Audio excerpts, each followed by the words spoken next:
I'm Andy with Synergy Group, and we're having a town hall February 20th at the Westin in Pasadena from 6 to 8.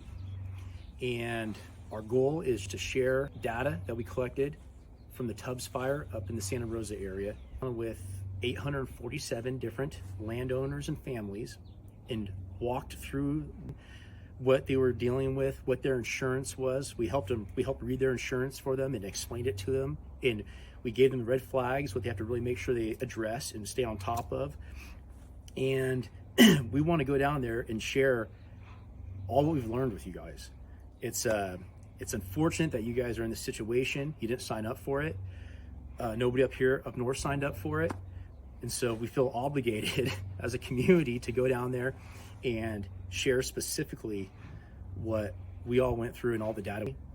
We just want to share our experiences and answer any questions anybody may have.